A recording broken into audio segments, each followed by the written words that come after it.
Nesta apresentação, voltamos a tratar de assuntos que inspiraram a criação do Hot Topics em Medicina Intensiva, que são os temas fronteiriços da medicina. O tema hoje é terapia celular na medicina intensiva, possibilidades e desafios. Meu nome é José Raimundo Azevedo, sou médico coordenador da UTI geral do Hospital São Domingos, em São Luís do Maranhão. A pandemia da Covid-19 estimulou um grande número de linhas de pesquisa à procura de tratamentos eficazes para a doença.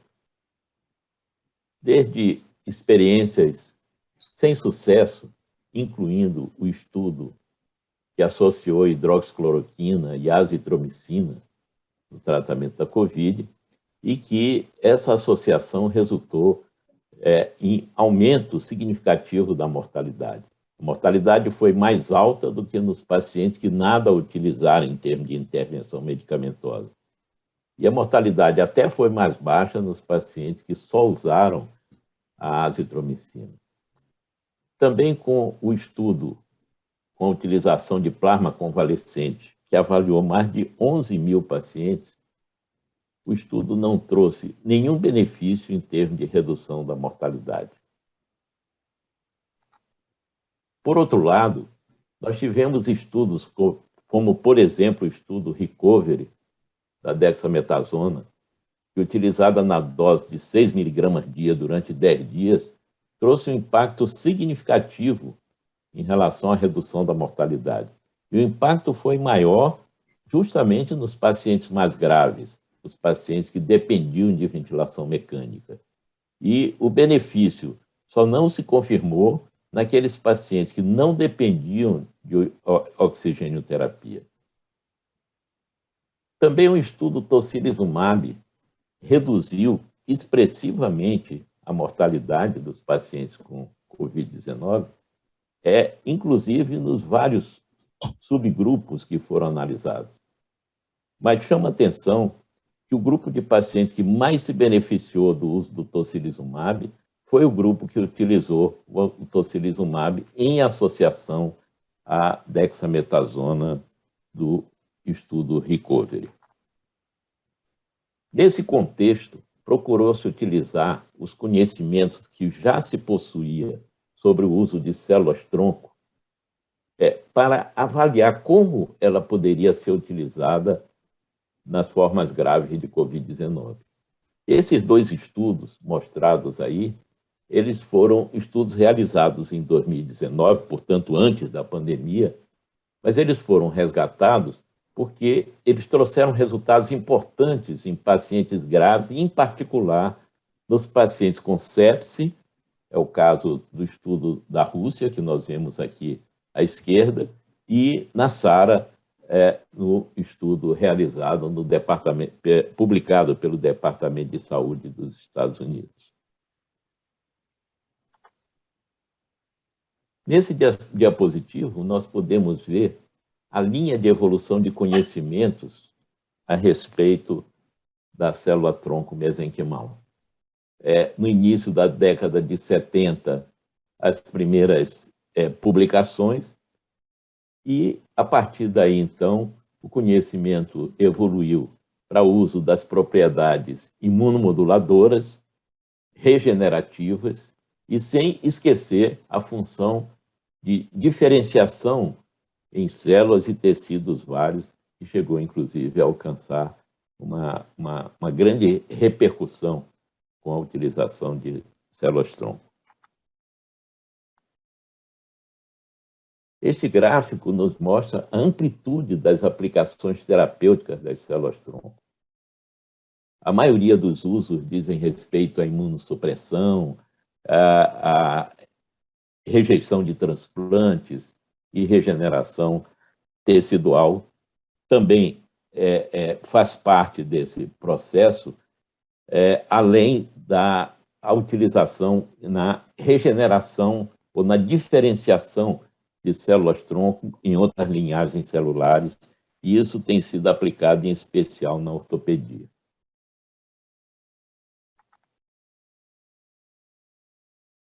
As várias funções biológicas das células-tronco mesenquimais de interesse na terapêutica incluem estímulo à proliferação celular, importante no aporte de células de defesa, células com atividade imunológica,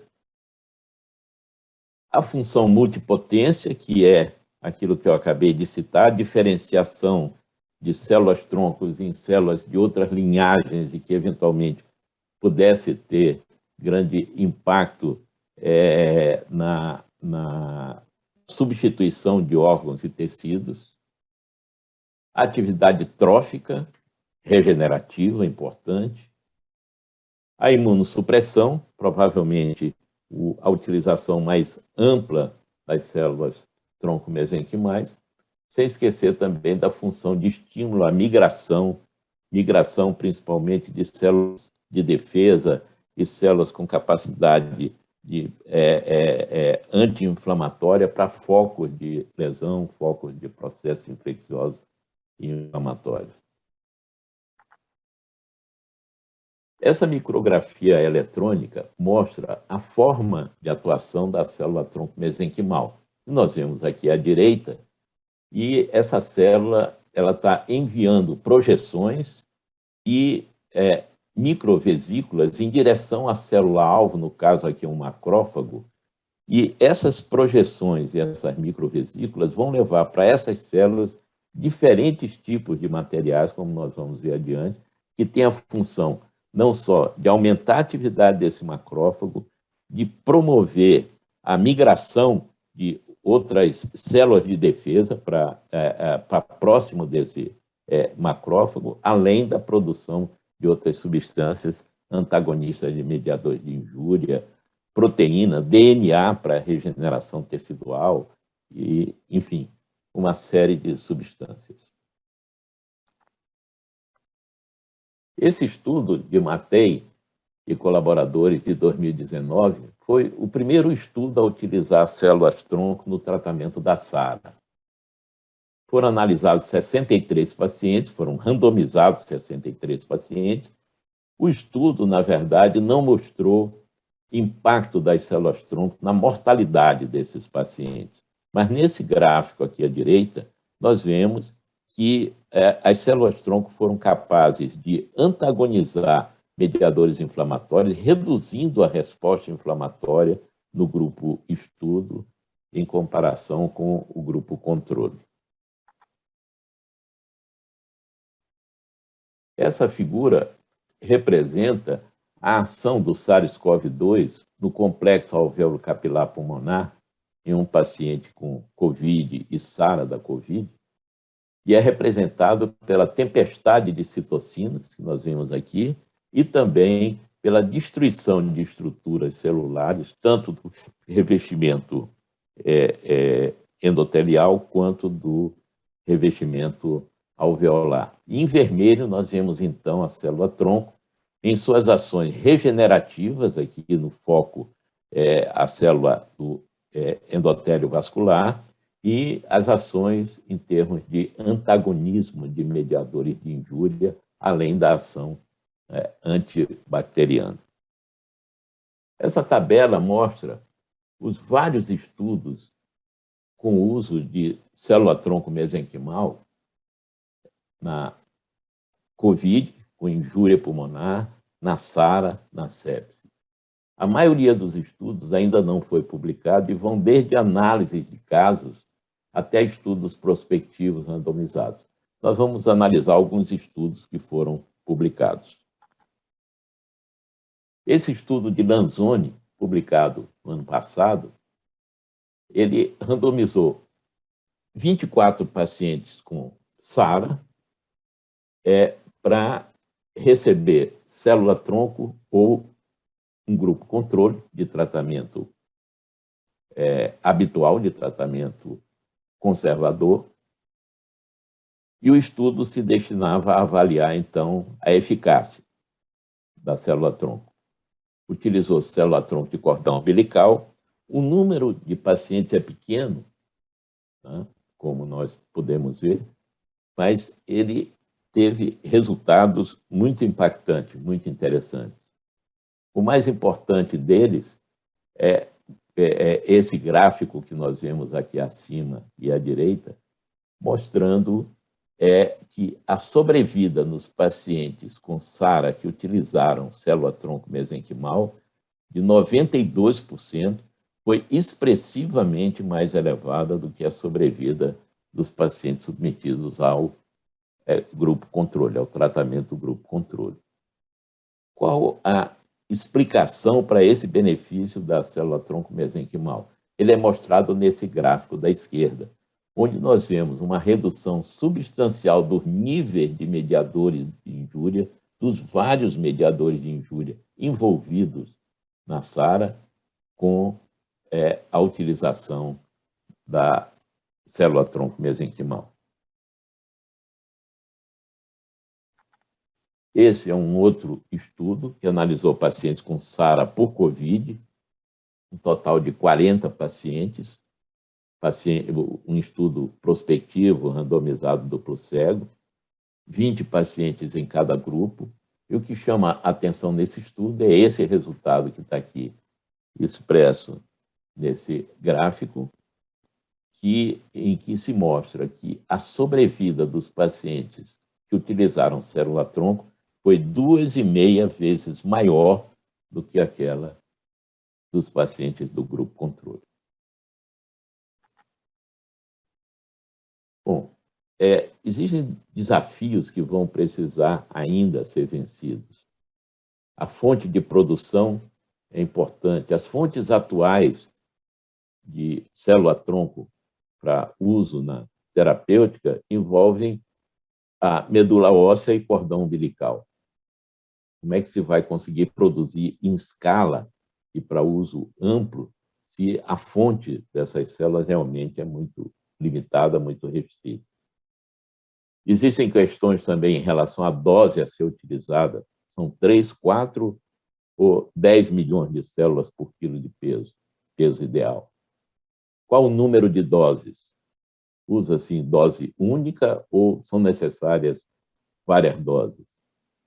Critérios de inclusão, os estudos que estão sendo realizados e que devem ser feitos, devem utilizar como critério de inclusão na SARA, por exemplo, somente pacientes com SARA grave, pacientes sob ventilação mecânica, em que a célula-tronco realmente possa fazer diferença expressiva em relação, principalmente, à mortalidade. E também cuidados no estabelecimento de critérios fenotípicos, em que se deve dar preferência, no caso da SARA, estudos em pacientes com o fenótipo hiperinflamado. Falta responder questões sobre interação com outras drogas, corticoide, por exemplo. As principais aplicações das células-tronco mesenquimais na terapia intensiva dizem respeito à potencialização de ação antibacteriana de macrófagos e ação anti-inflamatória e de reparação tecidual. Nós vemos nessa figura, né, a célula-tronco com suas múltiplas atividades em relação a essas ações que ela tem, né, nesses pacientes. Por exemplo, essas microvesículas, elas podem transportar mitocôndria para as células de defesa, para revitalizar a energia dessas células. Também são transportadores de DNA para regeneração tecidual, RNA e proteínas, além daquilo que eu já falei antes, do efeito antibacteriano. Quais são as ações principais das células-tronco e das vesículas extracelulares?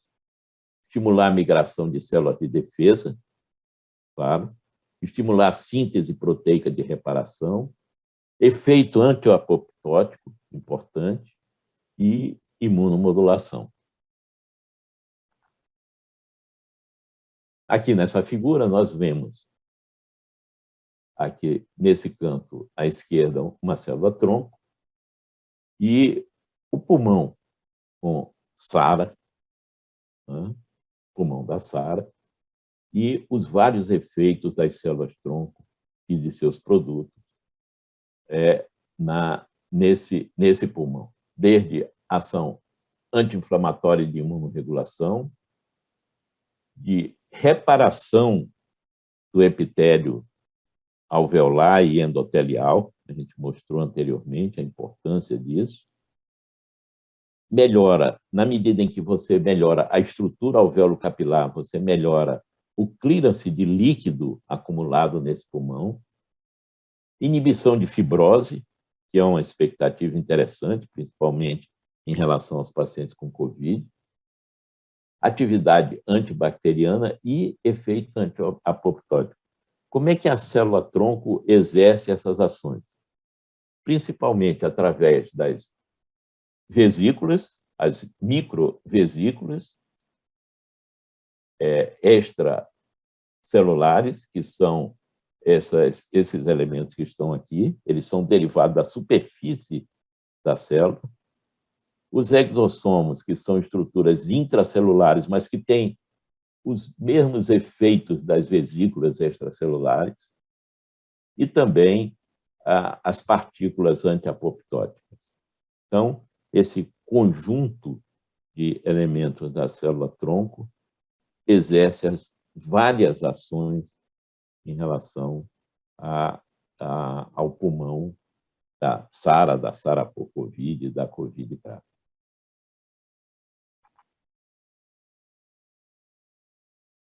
Essas vesículas extracelulares que eu falei, eles são um tipo de nanopartícula.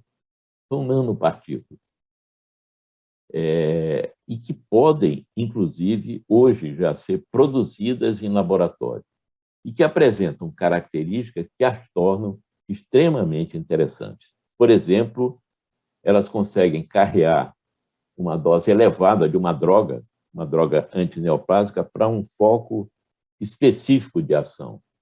Podem ser produzidas em laboratório, como eu já falei, e com propósitos específicos.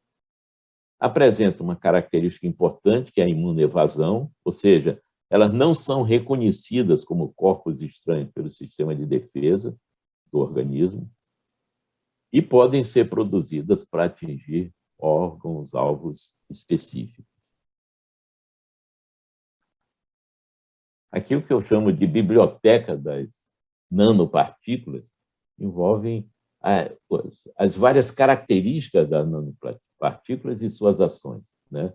Desde as ações de superfície das nanopartículas, com carga elétrica, com substâncias específicas que elas podem carrear para sítios, para órgãos-alvo, para sítios específicos. A forma delas se diferencia, o material que elas conseguem carregar e as dimensões, né? Aqui, as maiores representadas pelos exossomos e as muito pequenas, que são realmente as nanopartículas, aquelas que mais despertam interesse, vamos dizer assim, no momento. Os benefícios esperados de drogas encapsuladas em nanopartículas, como nós vemos aqui, reduzir efeito tóxico sistêmico da droga. Você tem a dose da droga levada por uma nanopartícula para um sítio específico, para uma célula neoplásica específica, sem espalhar efeito da droga antineoplásica no sistêmico, na economia do paciente. Melhorar índice terapêutico, uma consequência disso, aumentar a biodisponibilidade da droga, claro, e a possibilidade, então, de alcançar sítios específicos com a utilização da droga.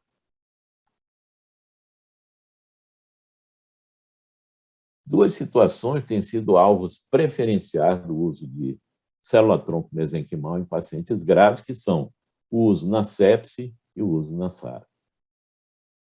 Além do caso da sepse, dos efeitos imunomoduladores e de reparação tecidual, as células-tronco mesenquimais têm também efeito antibacteriano. O clearance bacteriano é melhorado através da secreção de peptídeos antimicrobianos. As células-tronco também é capaz de aumentar a capacidade fagocítica de monócitos e macrófagos, como nós referimos anteriormente. Existem, como eu falei, muitos estudos em andamento na área da sepse, poucos estudos publicados, e esse estudo aqui é um estudo bastante interessante e significativo. É o estudo que eu citei anteriormente, ele foi feito na Rússia e utilizou células-tronco em pacientes com choque séptico e neutropenia grave. Foram incluídos 30 pacientes internados com choque séptico e menos do que 500 leucócitos por milímetro cúbico, que foram randomizados para receber o tratamento preconizado pelo Survivin mais células-tronco, na dose de 1 milhão por quilo.